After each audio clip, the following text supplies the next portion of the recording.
Welcome to STV life. இன்னைக்கு வீடியோவில் நம்ம என்ன பார்க்க போகிறோன்னா, ஒரு மிகப்பெரிய புரட்சியாளரை பற்றி பார்க்க போகிறோம். ஒரு ஜமீன்தார் குடும்பத்தில் பிறந்துட்டு ஜமீன்தார்களுக்காக வேலை செய்யாமல் பாமர மக்களுக்காகவும் ஒடுக்கப்பட்ட சமூகத்துக்காகவும் அதிகாரத்தில் இருந்தப்பவே போராடிய ஒரு முதல்வர். இன்றைக்கி நாம் அனுபவிக்கிற இடஒதுக்கீடு, கோவில்களில் இருக்கக்கூடிய சீர்திருத்தம், ஏன் மெடிக்கல் காலேஜ் போகிறது வரைக்கும் எல்லாத்துக்கும் அஸ்திவாரம் போட்டவர் இவர் தான். சென்னை டி நகரோட இதய பகுதியில் இன்றைக்கும் ஒரு கம்பீரமான சிலையாக நிற்கிறாரே அந்த பனகல் அரசர் பனகந்தி ராமராயனிங்கார் அவர்களோட முழுமையான வாழ்க்கை வரலாறை பற்றி தான் இந்த வீடியோவில் நம்ம பார்க்க போகிறோம். அதுக்கு முன்னாடி நம்மளோட சேனலை ஃபர்ஸ்ட் டைம் விசிட் பண்ணுறீங்கன்னா இந்த வீடியோக்கு ஒரு லைக் போட்டு மறக்காமல் சப்ஸ்கிரைப் பண்ணிக்கோங்க. வாங்க வீடியோக்குள்ளே போகலாம். ஆந்திர மாநிலம் சித்தூர் மாவட்டம் காளஹஸ்திக்கு அருகில் உள்ள பனகல் என்கிற கிராமத்தில் 1866 வருஷம் ஜூலை மாதம் 9 ஒரு பிரபுத்துவ குடும்பத்தில் பிறந்தார். இவர் ஒரு குறுநில மன்னர் குடும்பத்தைச் சேர்ந்தவர் என்பதால் சின்ன வயசுல இருந்தே தலைமை பண்பு இவருக்கு இயல்பாகவே இருந்துச்சு. கல்வி மீது இவருக்கு பெரிய தாகம். சென்னை மாநில கல்லூரியில் சேர்ந்து BA மற்றும் MA பட்டங்களை பெற்றார். இவர் ஒரு சிறந்த பன்மொழி அறிஞர். சமஸ்கிருதம், ஆங்கிலம், தெலுங்கு, தமிழ் என 4 மொழிகளிலும் மேடை போட்டு பேசும் அளவுக்கு புலமை பெற்றவர். அப்பொழுது சென்னை மாகாணத்தில் ஒரு குறிப்பிட்ட பிரிவினர்கள் மட்டுமே கல்வியிலையும் சரி வேலைவாய்ப்பிலையும் சரி ஆதிக்கம் செலுத்தி வந்தாங்க. 1912 வருஷம் டாக்டர் நடேசனார் தொடங்கிய மெட்ராஸ் திராவிட சங்கம் என்ற அமைப்பின் தலைவராக பனகல் அரசர் பொறுப்பேற்றார். அதுக்கப்புறமா 1916 வருஷத்தில் நீதி கட்சி தொடங்கப்பட்ட போது தியாகராயர் மற்றும் TM நாயர் ஆகியோருடன் இணைந்து ஒடுக்கப்பட்ட மக்களின் குரலாக மாறினார்.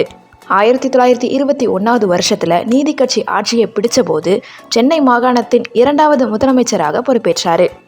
பனகல் அரசர் செய்த மிகப்பெரிய சாதனை வகுப்பு வாரி அரசாணை.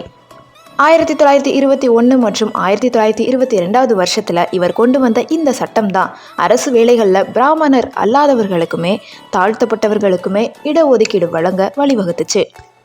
இன்னைக்கு நாம் பார்க்கக்கூடிய 69% இடஒதுக்கீட்டுக்கு இதுதான் ஆணிவேர். கோவில் சொத்துக்கள் சில தனி நபர்களால் சுரண்டப்படுவதை கண்டு கொந்தளிச்சாரு. கடும் எதிர்ப்புகளுக்கு மத்தியிலும் 1925 இந்து சமய அறநிலை சட்டத்தை நிறைவேற்றினார். இதன் மூலம்தான் கோவில்கள் அரசின் கட்டுப்பாட்டுக்கு வந்தன. ஊழல்களும் தடுக்கப்பட்டுச்சு. நிறைய பேருக்கு தெரியாத விஷயம் இது. காமராஜர் மதிய உணவு திட்டத்தை கொண்டு வருவதற்கு 30 வருஷங்களுக்கு முன்னாடியே 1920களிலேயே சென்னை 1000 விளக்கு மாநகராட்சி பள்ளியில் பசியால் வாடும் மாணவர்களுக்காக இலவச உணவை தொடங்கி வைத்தவர் இவர்தான். அந்த காலத்தில் மருத்துவக் கல்லூரியில் சேர சமஸ்கிருதம் தெரிந்திருக்க வேண்டும் என்பது கட்டாயமாக இருந்துச்சு. இதனால் ஏழை மற்றும் நடுத்தர மாணவர்கள் மருத்துவர் ஆக முடியாமல் போணுச்சு. பனகல் அரசர் இந்த விதியை உடைச்சாரு. சமஸ்கிருதம் தெரியாவிட்டாலும் மருத்துவம் படிக்கலாம் என சட்டம் இயற்றி கீழ்ப்பாக்கம் பகுதியில் ஒரு மருத்துவ பள்ளியை ஆரம்பிக்கிறாரு.